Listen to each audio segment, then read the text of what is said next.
Diabetes اور alcoholism دونوں metabolic ڈس order کیسے ہیں؟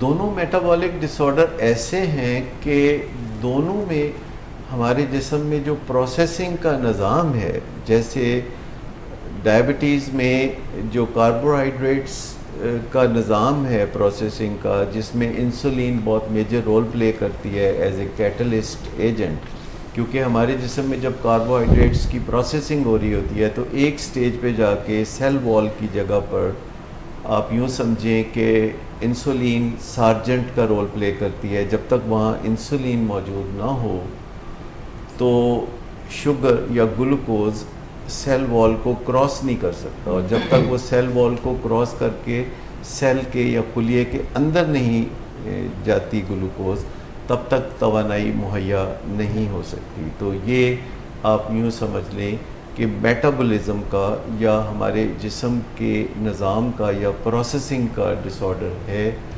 جو کہ یا تو اس وجہ سے پیدا ہوتا ہے کہ انسولین کم ہو جاتی ہے یا ختم ہو جاتی ہے، یا اس وجہ سے پیدا ہوتا ہے کہ انسولین کی ایفیکٹیوٹی کم ہو جاتی ہے یا انسولین کے خلاف ریزسٹنس ڈیولپ ہو جاتی ہے. دوسری طرف الکوہلزم میں ہمارے جسم میں ایک نظام ہوتا ہے پروسیسنگ کا، جسے الکوہل پروسیسنگ کا سسٹم کہا جا سکتا ہے، اور جگر کا اس سے بڑا گہرا تعلق ہے. اور اس میں جو الکوہل انسان پیتا ہے اس کو جو بریک ڈاؤن کرنے کا نظام ہے، کیونکہ جو چیز ہم انٹیک کے طور پر لیتے ہیں اس نے جسم سے پھر نکلنا بھی ہوتا ہے، اور جسم میں چیزیں جیسی حالت میں داخل ہوتی ہیں بعض اوقات اسی حالت میں وہ نہیں نکل سکتی.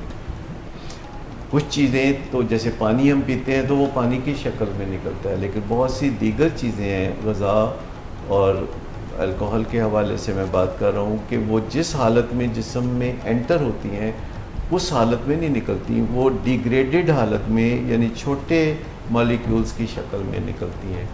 اور جب الکوہل کا بریک ڈاؤن ہوتا ہے تاکہ وہ جسم سے ایلیمنیٹ ہو سکے، تو اس میں یہاں ایک غلطی ہونی شروع ہو جاتی ہے کہ ایک بائی پروڈکٹ پیدا ہونی شروع ہو جاتی ہے ان وانٹیڈ، جو زہریلی ہے، جسے الڈیہائیڈ کہتے ہیں. اور یہ ایک بڑی غنودگی پیدا کرنے والی اور اذیت دینے والی ٹاکسن ہے، زہریلا مادہ ہے. جب یہ خون میں سرکولیٹ کرتا ہے تو انسان کی نہ صرف مت ماری جاتی ہے بلکہ اس سے بات نہیں ہوتی، اسے صحیح سنائی نہیں دیتا، اسے صحیح دکھائی نہیں دیتا، اس سے کوئی صحیح چلا نہیں جاتا، اور بہت تماشا لگتا ہے. کی خرابی نہیں، موڈ کی خرابی ہے. شراب نوشی کبھی بھی نشے کی بیماری میں بدل سکتی ہے. نشے کی بیماری ہر سٹیج پر قابل علاج ہے.